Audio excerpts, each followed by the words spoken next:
The women that are experienced with the lifting, they know what is comfortable and they perfectly well adapt as their body changes. Hi, Therese. It's my pleasure to have you on the Evidence Strong show. If you could briefly introduce yourself. Thank you. Pleased to be here and to assist you in translating research into practical advices. I am a professor at Østfold University College and also with second position at Norwegian School of Sports Sciences. My background is being a sport dietitian, but also an exercise physiologist. And before I started my studies, I was myself a national level powerlifter. So I've always been interested into strength training, resistance training, powerlifting specifically, and how this may help females cope better generally in life, but also how can we help support female powerlifters that are aiming to compete and perform. Yeah, that's briefly about me, I think. That's amazing. I didn't know that you were an athlete, so that just adds the cherry on top. So you have published 2 studies, prospective studies looking at the outcomes for females who lift heavy weights. Yeah. And we'll be talking about these studies. So why this project? It was actually a media article that reminded me of my personal experiences as a pregnant female. So if we jump more than 20 years backwards, I was pregnant myself after having a competitive career as a powerlifter. And I just chose to continue my training as normal because it was something I was used to. I wasn't that bothered with my pregnancy. But I remember that people in the gym specifically were a bit worried about my heavy lifting and asked whether I rather should rest and take it easy. And I just had fun with them and laughed, and we had that good dialogue. So I didn't feel harassed in any way. I actually found it funny that people were worried about me and paid attention. But then 20 years forward, I noticed in the news in Norway that one of our training influencers had a lot of negative experiences by showcasing her training routine, doing a lot of powerlifting and weightlifting exercise routines, and being pregnant, actually also with twins. So that the national media wrote an article about how she experienced a lot of really harassing comments in her social media about doing this. And that was kicking my interest into, okay, it has been 20 years. If we haven't come any further, it's time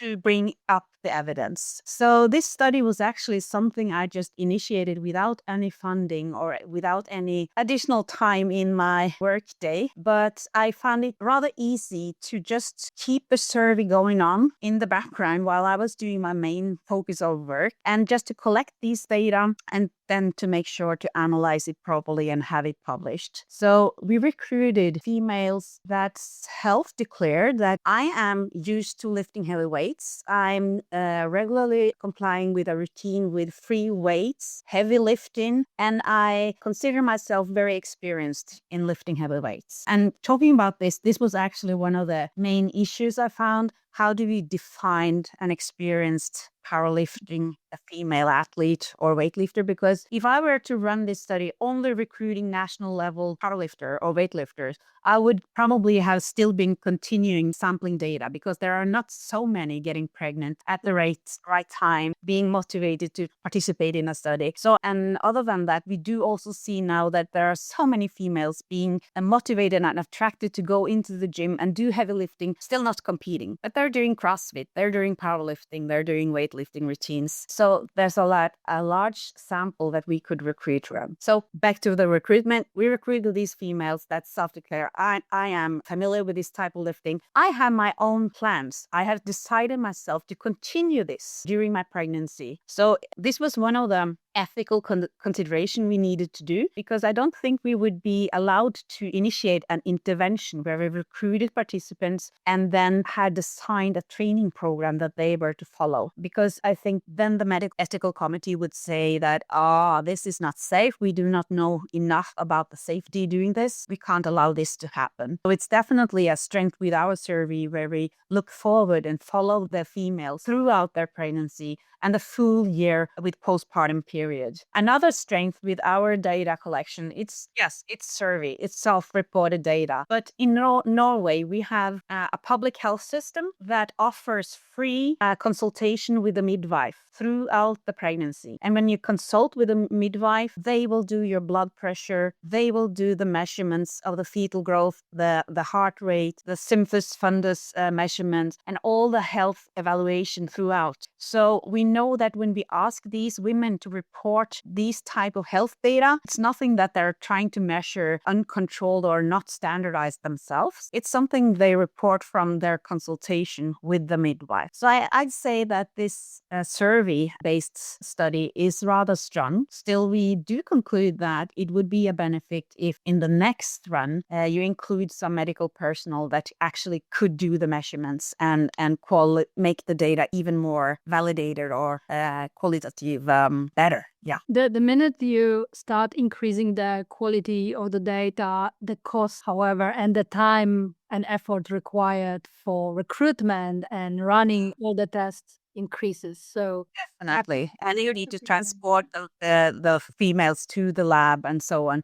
Now we were able to recruit from the whole country. So it's definitely a benefit with the survey, yeah. Awesome. So you had females who were lifting heavy. How many? How many participants? Yes. It's a good question. There were 32 that completed the survey amongst those that self-defined as being resistance trained. But we also included a reference group. And that reference group makes us able to say something about what do normally happen if you comply with the recommendation for physical activity. Still, you do not lift free weight, heavy resistance exercise. So these are like, they may be training in the gym, but they typically do low intensity, moderate intensity, not free weights. They typically run or are participating in group sessions. So they are regularly physically active. And that group was a bit smaller. So those were, I think there were 22 that completed the whole survey. So a bit different group sizes here. And that is something we need to take into consideration when we look at the results as well. Awesome. So you had these groups. What was the point of, and obviously they had to be pregnant first. So what was the first time they were recruited? I had an open recruitment and my main goal was to have them respond to participate within week 24. So most of these were recruited before reaching week 24. So the first thing they did was to report, and that's a retrospectively report where they report their like baseline information, and that would be typically how much, how heavy, what type of exercise do you normally engage with in your exercise routine, and then shifting the focus when they respond to each survey time point throughout their pregnancy looking forward. Yeah. Awesome. So what were the time points for measurement exactly? 24 weeks it started? Yeah. The baseline retrospectively, 24 weeks was the first report, week 30, and then week 40 throughout pregnancy. And then we asked them to mail me and report when they were giving birth. And then I timed the next questionnaire to 1 month post their delivery, and then a 3-month questionnaire, a 6-month questionnaire, and a 12-month questionnaire throughout the postpartum period. Wow, very thorough process. I think so. Now, what other data have you collected over? I'm trying to remember because we haven't reported on all the data. I asked them about their typical dietary routine, supplement use, caffeine consumption, whether they had previously been pregnant, whether they had any fertility assistance in a clinic, their personal best in the Olympic exercise like clean and jerk and snatch, and also for the powerlifting, deadlift,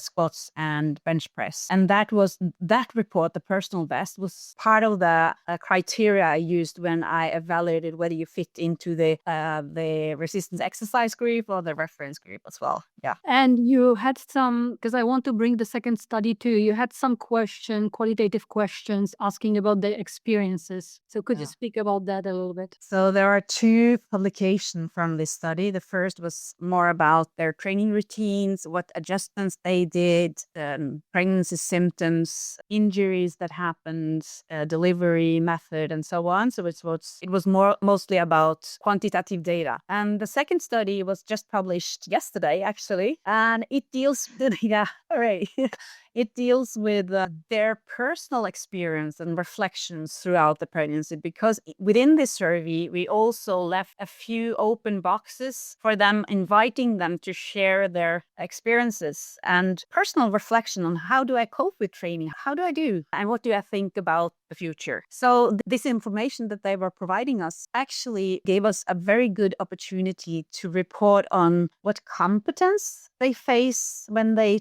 talk to coaches and when they talk to health personnel, what type of warnings that they typically face, and what this leaves them when it comes to their own self-confidence in their choices to continue their training or not being able to continue their training. So it was really interesting to look into those data. All right, are we ready for the results? Yeah, I hope so.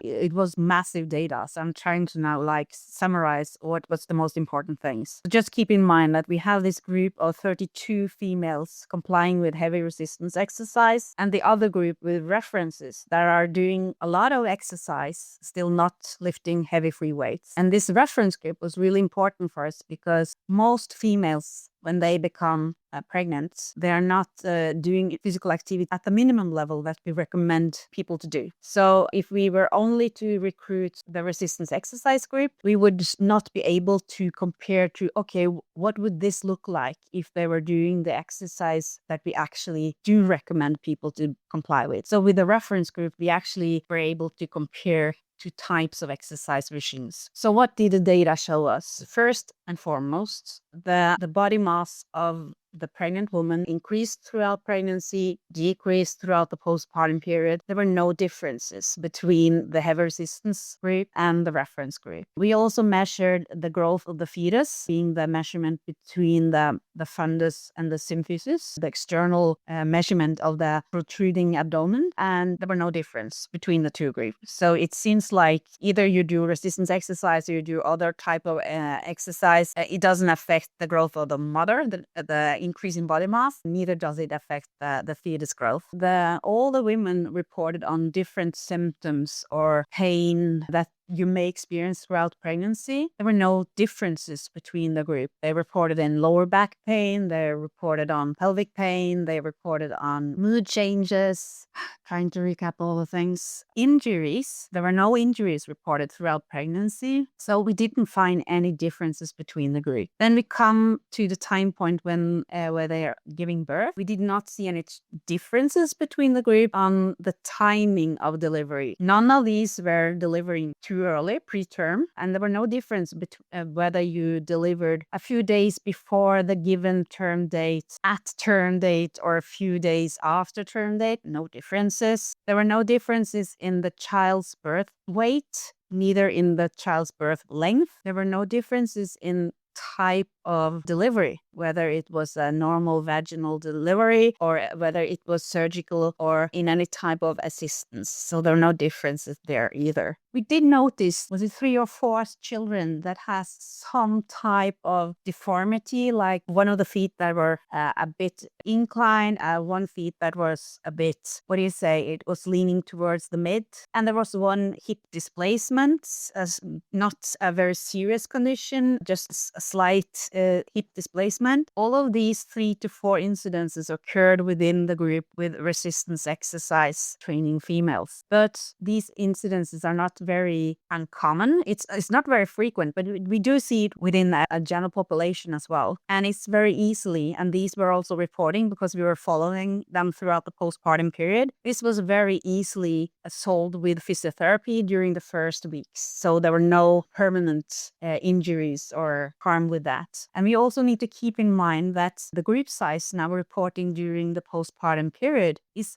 almost twice as many in the resistance exercise group compared to the group size in the reference group. So of course, with more participants, you're also more able to discover any type of incident that occurs. The statistical analysis revealed that there were no significant difference between the groups. I must ask about urinary incontinence. Did you find anything there? Yeah, you would expect to see more issues within the resistance exercise training group, but we actually discovered the opposite. There were not many time points that showed us a significant difference between the group, although the the raw data shows that there are something going on here because there are more issues reported within one group compared to the other. But there were a few time points where we did actually discover statistically a significant difference between the groups. And it revealed that those that are in the reference group actually report more issues with urinary incontinence, but also gas incontinence throughout pregnancy and throughout the postpartum period. So what we discovered, and it's a bit different from what we see in other studies, is that this group with experienced, resistance-trained females, the complaints and the frequency with urinary incontinence were much lower compared to the rest. Interesting. Yeah, that was really interesting. And I find many arguments that logically could explain this. But most importantly, the other studies that have reported that it may occur more frequent within a population with resistant trained females, they have not compared to other reference groups being physically active or inactive persons. So perhaps is it the strength with this study that we compare what is normally happening if you are doing regular exercise throughout pregnancy, and then doing strength exercise may help you actually and reduce the frequency of such issues. This is very interesting. I think very important data. Also, when I read through the study, you were mentioning that the complaints about urinary incontinence were most reported around the close to delivery and then again at 12 months. Could you speak about, because this is the first time I read that these are the two times that urinary incontinence may become a bigger problem. Why? And what can you tell us about this pattern? We did notice in both of the groups that there was a typical two-wave pattern. So the issues with urinary incontinence increased throughout pregnancy, reached a peak around delivery time, then dropped dramatically the first few weeks during postpartum period, and then increased in frequency towards the 12-month postpartum period. Unfortunately, we do not have any data past the 12-month measurements. So we don't know whether we reached a peak there or whether it could actually continue to increase. The explanation for seeing this two-wave pattern is partly this caused by the hormonal fluctuation with a female preparing for a delivery, and then after delivery with the hormonal fluctuations that happens when you are breastfeeding. The other explanation to see this two-wave pattern is that throughout pregnancy, the fetus becomes heavier. It applies a pressure towards urinary bladder. So of course, it's a mechanical pressure there as well. Whereas after delivery, you may be resting a lot and the baby is really small, but then you become more active. You carry a child that is becoming heavier. So the external load by both carrying a heavier child but also becoming more active yourself means that there's an external load and pressure that also may trigger urinary incontinence. There was also something I noticed in parallel to this when it comes to their exercise regimes and how they experience being physically active throughout pregnancy and postpartum period. These females in general spoke about the benefit of doing resistance exercise because the pelvic pain was increased by moving, like walking or running or jumping. The pelvic pain was much more frequent among those that were normally choosing walks, hikes, or running as their physical activity. Whereas those that were doing squats or deadlift or whatever type of resistance exercise, they could be standing in parallel with their feet, and they could rather choose to add some more weight, some more load on to do their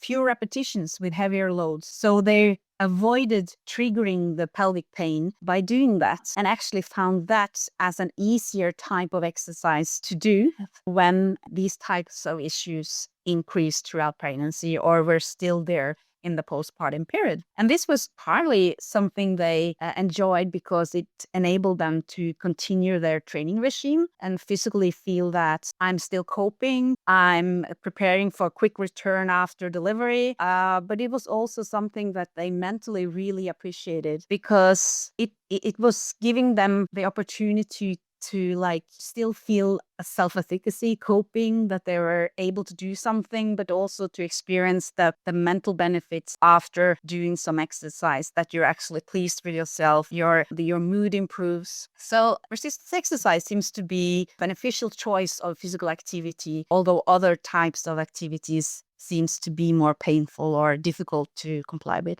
This outcome is quite surprising because I think in the general population, there's this myth that you shouldn't be carrying heavy shopping bags or lifting heavy boxes while you're pregnant. And yet, females in the study reported less pain and less issues, better mood when they were choosing to continue the heavy lifting throughout the pregnancy and postpartum versus, or in contrast to the reference group where females were choosing other activities. They were also very active, but were choosing running or walking or hiking as their main activity. And there are several other things that I noticed that I really found interesting. One thing is that the frequency of reports related to having a sensation of a pelvic pressure, a pelvic heaviness, or something that may resemble pelvic organ prolapse. The frequency of such reports seemed to be much higher in the reference group compared to the resistance exercise group. And it could be, I don't know, but it could be that if these reference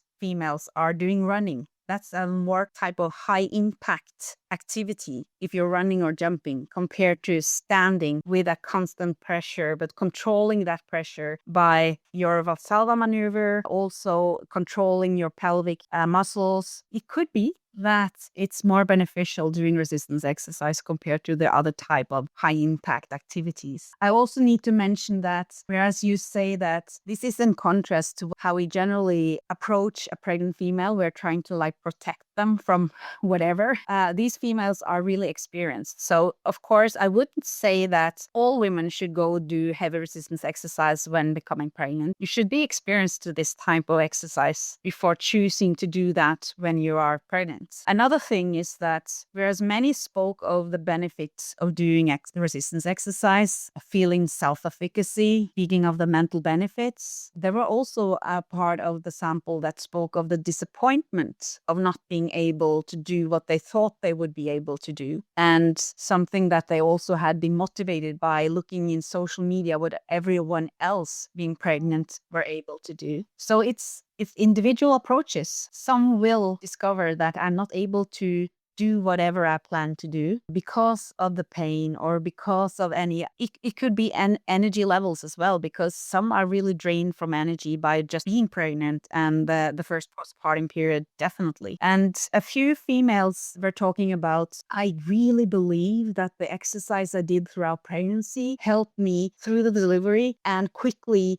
made me able to return to sport after delivery. And a few of these were also doing very heavy lifting just a few weeks after delivery, not waiting the normal 6 weeks that we're advised to await before you pick up on any type of intensive exercise. They were just choosing themselves quickly to return to sport and were really enthusiastic about this and talking about the benefit of staying physically active throughout pregnancy. Whereas others experienced that my body has totally changed. I thought that the training throughout pregnancy would enable me to return to sport very quickly, but after delivery, I feel that my body has changed a lot. The power is not there yet, and I need to rest a lot more than I was prepared for. So again, there are individual paths through these two periods, but I think the main message that we need to pick from this type of study and the two publication is that pregnant, powerlifting, weightlifting females are capable of continuing much of the heavier training throughout pregnancy. It doesn't seem to bring any harm. Neither did our study report on that, nor have I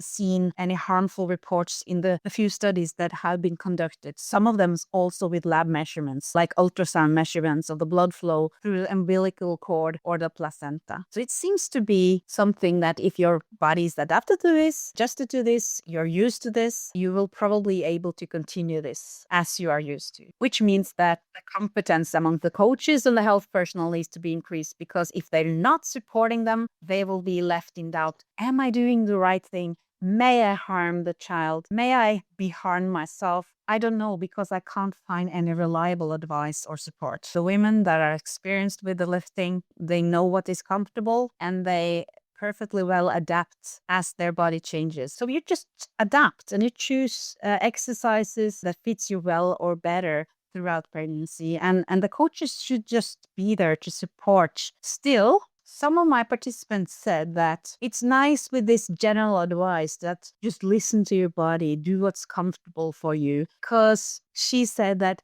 I don't think that when my midwife advises me in this way, I don't think that she really realized how heavy I am lifting in the gym. And I'm still a bit worried. Is it okay? May I harm myself or the fetus? So of course, we don't have hard evidence, good evidence, volume of evidence saying that, no, it's not harmful, just continue. But until now, the studies that have been done can't find any harmful effect from this. And as you say, these women individually adjust the exercises or the loads according to what feels comfortable. I also noticed this in my study where they reported type of exercises and loads that they were putting on, that there was a decline when they approaching delivery, and then a slow incline again after delivery. But this pattern may be partly because they individually feels what is comfortable for me, but also part of a result by being faced with all the warnings and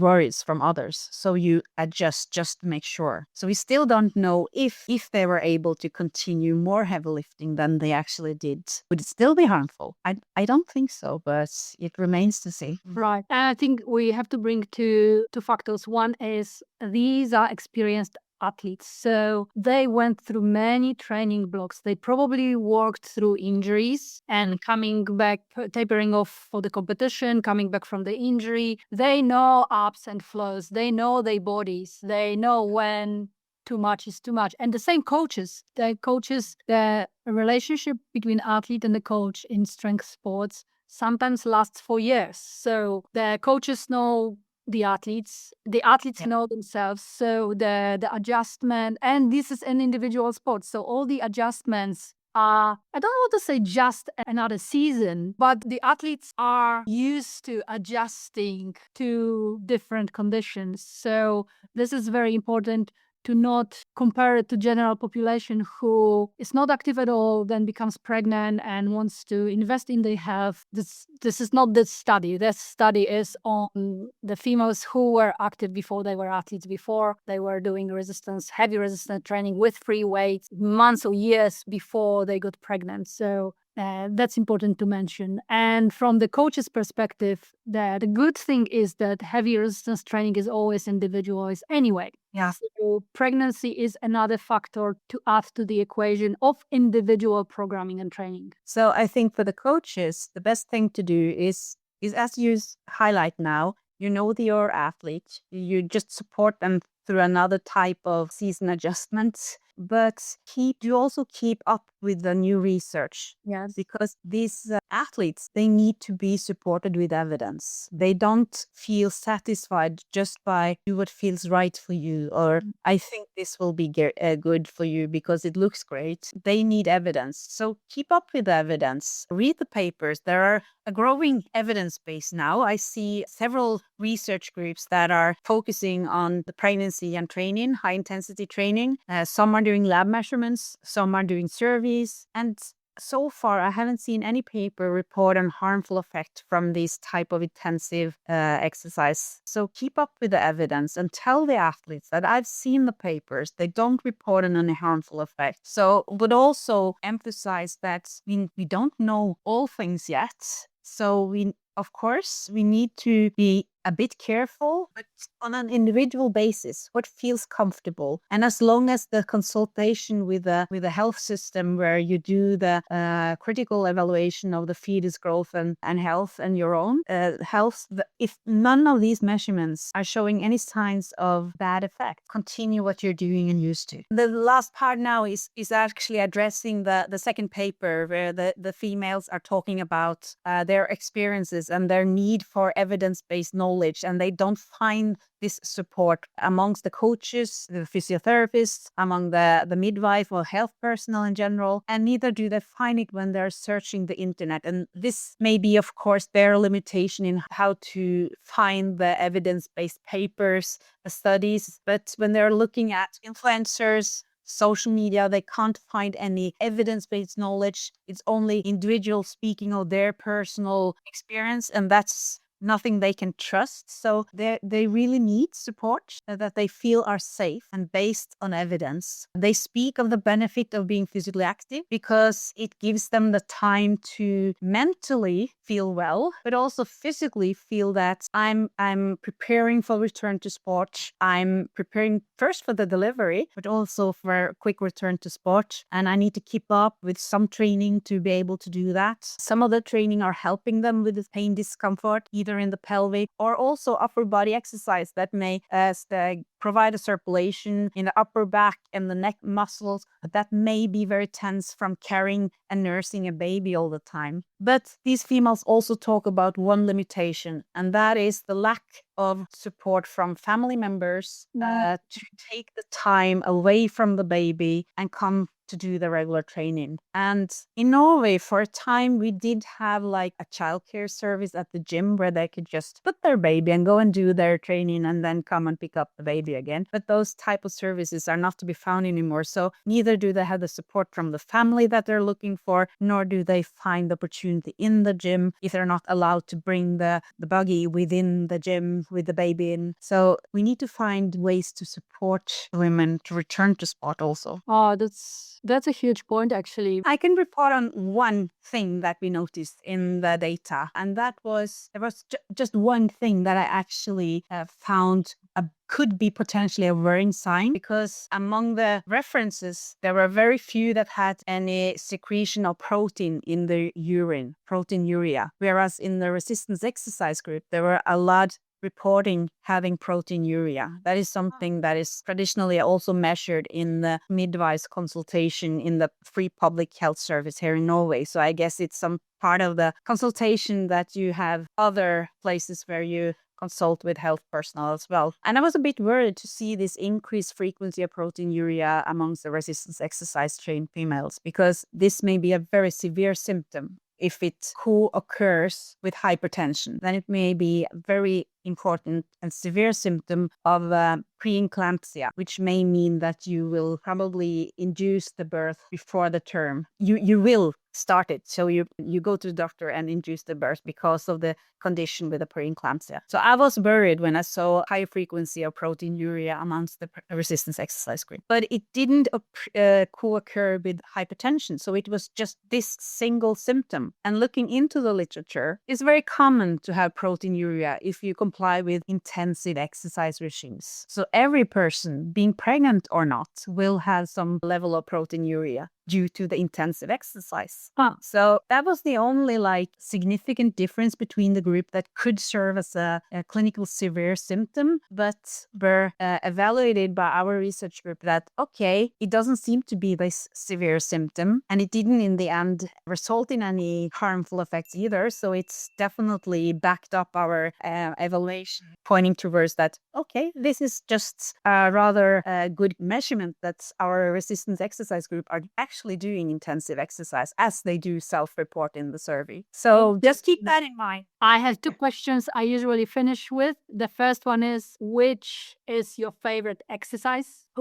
I think that must be deadlift. It's because it gives me the opportunity to just stay in the efforts and be there and continue struggling to get the weights up. Whereas I feel bench press or squats, it's either or. It's like I have one chance to succeed or not. Right, interesting. So you find deadlift to keep you in present moment. Yeah. Interesting. All right. And the last question is, if people want to follow your work, see what you're up to, maybe ask a question, where should they go online? LinkedIn would be the best option to follow my professional work. Awesome, Therese. Thank you so much for today, and congratulations on your great study. Thank you, and thank you for inviting me.